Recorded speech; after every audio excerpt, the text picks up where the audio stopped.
इन पांडवों के अंदर कोई ऐसी विशेषता नहीं है जिस विशेषता के कारण भगवान उनकी इतनी सेवा कर रहे हैं, अर्जुन का रथ हाँक रहे हैं। विशेषता तो द्रौपदी की धर्मनिष्ठा, इसे देख करके भगवान प्रसन्न हो गए। धन्य है द्रौपदी, जो धर्म की रक्षा करता है धर्म उसकी रक्षा करता है, धर्मो रक्षति रक्षिता। द्रौपदी धर्म की रक्षा करती है, इसलिए धर्म उसकी रक्षा करता है। और धर्म कौन है? बोले रामो विग्रहवान धर्म, भगवान ही तो धर्म है। इसीलिए भगवान द्रौपदी की रक्षा के लिए सतत खड़े हैं। मेरी द्रौपदी का सौभाग्य न जाए, इसीलिए भगवान पांडवों की रक्षा करते हैं। आचार्यों ने वर्णन किया है कि महाभारत के युद्ध काल में जब जुआ खेलने के प्रसंग में पांडवों ने द्रौपदी को दांव पर लगा दिया, द्रौपदी को हार गए। दुर्योधन ने कहा द्रौपदी को निर्वस्त्र करके सभा में ले आओ, सभा में ला करके निर्वस्त्र करो और मेरी जंघाओं पर बैठा दो। सभी लोग मौन हो गए, पांडव भी सिर झुका करके बैठ गए। दुशासन द्रौपदी के वस्त्र को खींचने लगा। उस समय कोई द्रौपदी की रक्षा करने वाला नहीं था। तब द्रौपदी ने भगवान को पुकारा, गोविंद द्वारिका वासिन कृष्ण गोपी जनप्रिय कौरवैः परिभूतां मां किम न जानासि केशव। हे केशव, आज मैं पांडव की सभा में सीदित हो रही हूं, मुझे बचा लो। भो कृष्णाच्युत भो कृपालय हरे भो पांडवानां सखे क्वासि क्वासि सुयोधनाद्यपहृतां भो रक्ष मामातुरम। हे भगवान मेरी रक्षा करो, मुझ आतुर की रक्षा करो। ऐसा कह करके द्रौपदी ने भगवान की जब शरणागति की, भगवान तो पहले भी कुछ कर सकते थे लेकिन अभी तक भगवान ने कुछ नहीं किया। द्रौपदी को पकड़ करके ले आया दुशासन, तब तक भगवान नहीं आए। सभा के मध्य में ला करके खड़ा कर दिया, भगवान नहीं आए। द्रौपदी की साड़ी के पल्लू को पकड़ा दुशासन, तब तक भगवान नहीं आए। ऊपर की आधी साड़ी उघड़ गई, तब तक भगवान नहीं आए। कमर में लिपटी हुई साड़ी जब उघड़ने लगी तब भगवान आए। इतना विलंब क्यों किया? किसी भक्त ने भगवान के ऊपर व्यंग किया। क्या व्यंग किया? बोले पहले केस खिंचाए के, पहले तो भगवान ने द्रौपदी का केस खिंचवाया, केस पकड़ करके, खुले केशों को पकड़ करके लेकर के आया दुशासन सभा में। भक्त व्यंग करता है भगवान से, भगवान को ताना देता है। देखो, ताना देना, व्यंग देना, किसी को कुछ कहना, जहां अपनापन होता है वहीं अधिकार से कहा जाता है। इसीलिए भक्त भी भगवान को खरी खोटी सुना देते। भक्त ने कहा कि पहले केस खिंचाए के और फिर बढ़ावत चीर। पहले तो केस खिंचवाया, बड़ी सभा में मंगवाया, थू थू करवाई। लोगों ने कहा द्रौपदी की ये दशा, जिसके 5-5 पति उसकी ये गति।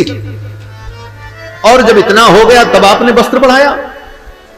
पहले केस खिंचाए के फिर बढ़ावत चीर, आवत लाज गंवाए के। आए तब जब लाज चली गई, आखिर जात अहीर।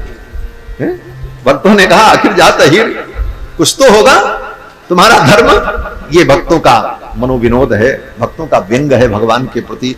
लेकिन भगवान क्यों देर में आए? बोले भगवान को देर में आने का कारण था कि भगवान तो सब जगह है, भगवान को न कहीं आना है न भगवान को कहीं जाना है। जाता आता वो है जो देश काल सीमा से बंधा हो, देश काल परिच्छेद से रहित जो है वह न कहीं आता है न कहीं जाता है। तो भगवान तो देश काल के परिच्छेद से रहित हैं, इसलिए भगवान को न कहीं आना है न कहीं जाना। भगवान तो सब जगह है। तो फिर भगवान ने द्रौपदी की अभी तक रक्षा क्यों नहीं की? तो भक्त कहते हैं द्रौपदी की रक्षा भगवान ने इसलिए अभी तक नहीं की कि द्रौपदी ने अभी तक भगवान से कहा ही नहीं। द्रौपदी को भरोसा था कि 5 पांडव मेरी रक्षा करेंगे। भगवान ने कहा इनको भी देख लो। जब देखा कि ये भी कुछ नहीं कर सकते, तब द्रौपदी ने सोचा शायद धृतराष्ट्र बैठे हैं, राजा हैं, सुप्रीम कोर्ट वही है, वो निर्णय जो देंगे वो सभा में होगा, वो शायद कुछ कहेंगे, उचित अनुचित का निर्णय करेंगे। लेकिन वो भी मौन थे। फिर सोचा इनसे भी बड़ी सुप्रीम कोर्ट तो द्रोणाचार्य और कृपाचार्य हैं, जो इनके भी गुरु हैं, वो जो आदेश करेंगे वो धृतराष्ट्र को भी मानना पड़ेगा। लेकिन वो भी चुप बैठे रहे।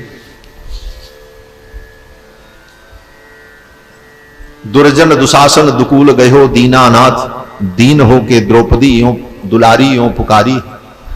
बात है युधिष्ठिर की पारथ भी मौन बैठ, भीष्म महाभीम ग्रीवा नीचे करी डारी है। सब मस्तक झुकाए बैठे, कोई द्रौपदी की ओर देखने वाला नहीं। तब द्रौपदी ने सोचा कि अब मैं क्या करूं। भगवान ने सोचा ये सबको पुकार रही है, मुझसे तो कह नहीं रही। और भगवान का एक सिद्धांत है कि संसार तंत्र वाहित्वात् रक्षापेक्षाम अपेक्षते। भगवान चाहते हैं कि ये मुझसे रक्षा की अपेक्षा करे, तब मैं इसकी रक्षा करूं। और जब ये मुझसे रक्षा की अपेक्षा नहीं कर रहा है तो मैं क्यों करूं। इसलिए आत्मरक्षा के लिए भगवान से प्रार्थना और समर्पण यह जीव का परम कर्तव्य है।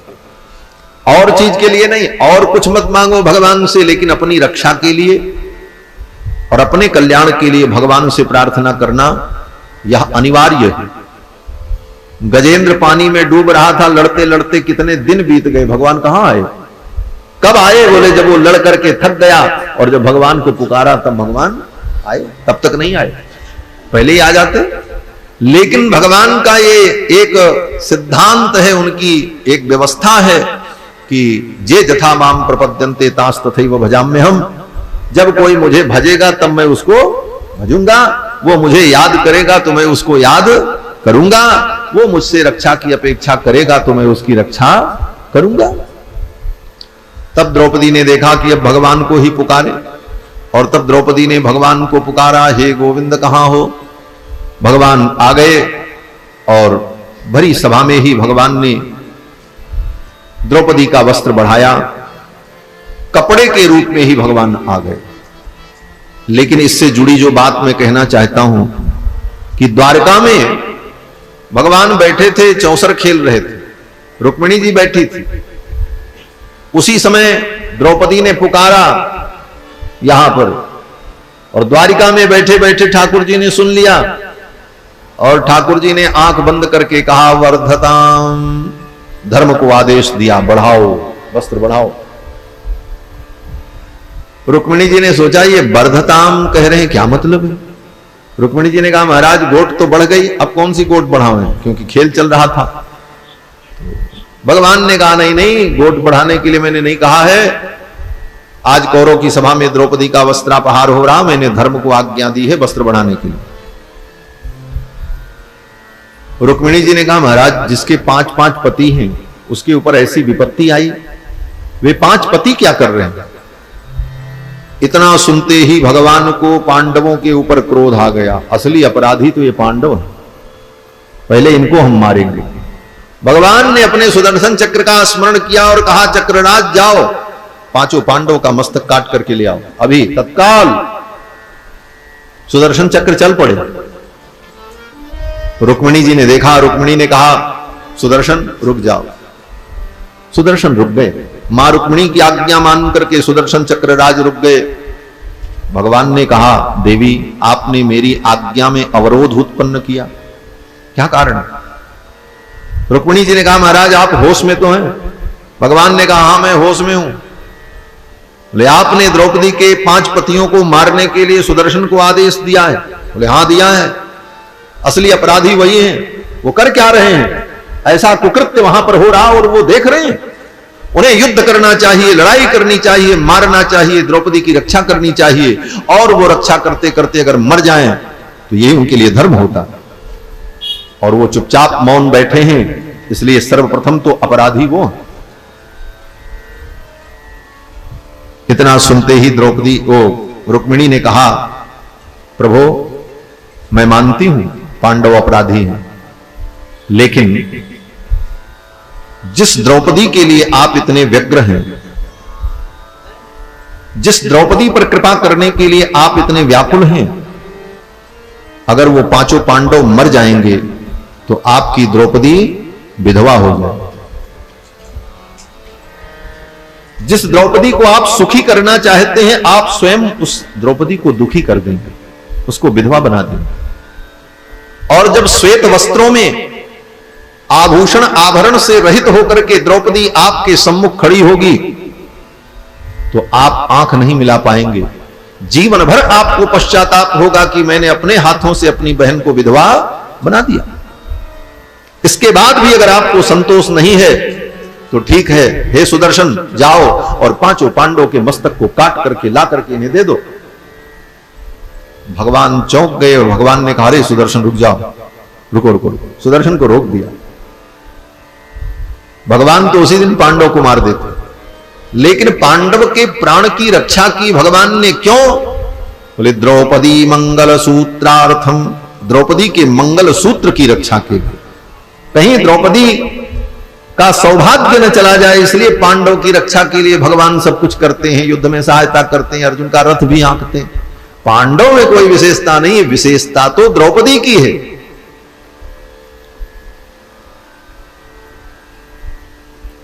द्रौपदी के सहित पांडवों ने भगवान की शरणागति की, यही वेद व्यास जी महाराज महाभारत में कहते हैं, द्रौपद्या सहितम चक्रुहु।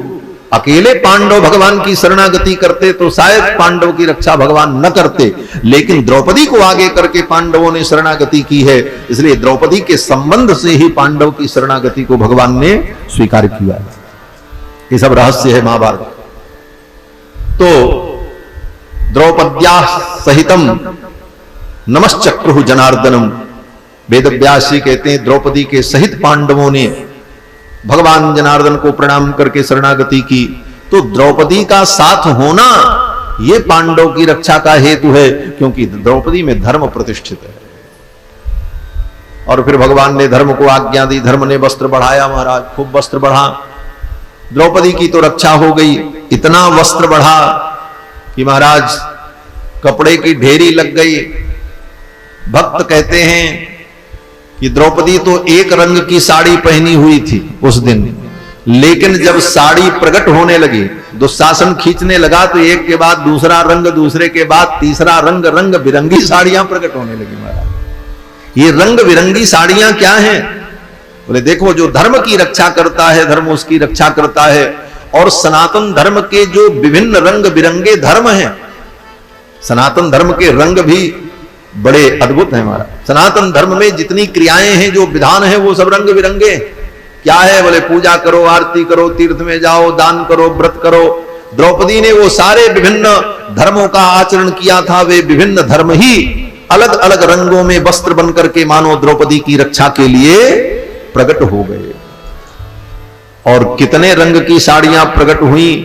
भक्तों ने बड़ी सुंदर भावना व्यक्त की है कि सुंदर सफेद सब्ज बैगनी हरी पीली, ढेरी बहु तेरी नहीं गिनबे में आयो है। लालियो गुलाबी गुल नारी पाट फाल शाही काहियो बदामी बहु तेरो दर्शायो है। खाकी प्याजी धानी आसमानी जाफरानी, रंग रंग रंग साड़ी आसमान लगी चायो है। द्रौपदी के काज ब्रज राजो है, बजाज मानो लादी के जहाज पट द्वारिका से आयो है। द्रौपदी के काज ब्रज राजो है, बजाज मानो लादी के जहाज पट द्वारिका से आयो।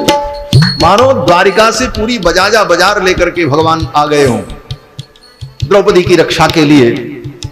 और साड़ी केवल रंग बिरंगी ही नहीं थी महाराज, भक्तों का भाव है, अनेक अनेक क्वालिटी की साड़ियां भी थी। उसमें क्वालिटी में भी कुछ न कुछ अंतर था, कुछ अच्छी, कुछ पतली, कुछ कमजोर, सब प्रकार की महाराज। सारी बहुवारी बाटे विविध किनारी बाटे, सलमा सितारी बेल बूटी धूप छैया। फीकी बाटे गाढ़ बाटे लागल पहाड़ बाटे, मखमली पाट बासिलिक मख नैया। मखमल के सिल्क के अनेक प्रकार के जो वस्त्र के प्रकार हैं, वो सब प्रकार प्रकट हो गए महाराज। सारी बहुवारी बाटे विविध किनारी बाटे, सलमा सितारी बेल बूटी धूप छैया। फीकी बाटे गाढ़ बाटे लागल पहाड़ बाटे, मखमली पाट बासिलिक मख नैया।